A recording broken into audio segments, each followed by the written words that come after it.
کشمیر کی خود مختاری کے خاتمے کے 5 سال مکمل آج یوم استحصال کشمیر۔ یہ دن کشمیر پر بھارت کے ناجائز قبضے اور 2019 میں بھارت کی جانب سے مقبوضہ کشمیر کی خصوصی حیثیت ختم کرنے کے خلاف بطور یوم سیاہ منایا جاتا ہے۔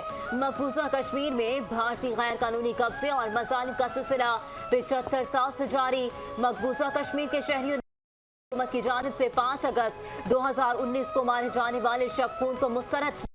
دفتر خارجہ سے ڈی چوک تک یوم استحصال کشمیر ریلی۔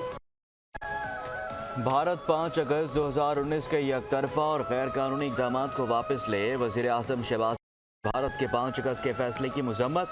کشمیریوں سے اظہار یکجہتی، کہتے ہیں کہ پائیدار امن مقبوضہ کشمیر کے تنازع کے حل پر منحصر ہے۔ بین الاقوامی برادری بھارت پر زور دے کہ وہ مقبوضہ کشمیر میں انسانی مقبوضہ کشمیر پر اقوام متحدہ کی سلامتی کونسل کی قراردادوں پر عمل درآمد کروایا جائے۔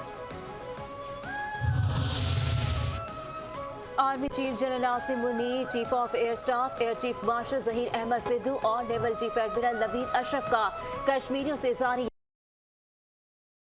دیا۔ پاکستان حق خود ارادیت کے لیے کشمیری عوام کی جائز اور طویل جدوجہد کی حمایت کرتا ہے۔ ISPR کے مطابق بھارتی فورسز کی مقبوضہ کشمیر میں بین الاقوامی قوانین کی سنگین خلاف ورزیاں قابل مذمت ہیں۔ بھارت کے غیر منصفانہ اقدامات اور ریاستی جبر علاقائی استحکام کے لیے مستقل خطرہ ہے۔ پاکستان کی مسلح افواج مقبوضہ کشمیر کے شہداء کو ان کی غیر معمولی قربانیوں پر خراج تحسین پیش کرتی ہے۔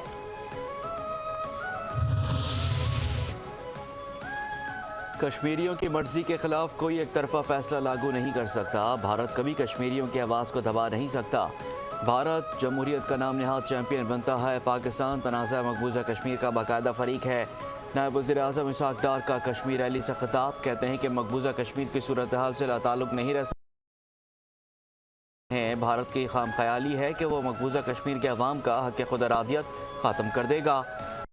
غزہ اور کشمیر کا مقدمہ پوری دنیا میں بھرپور طریقے سے اٹھایا۔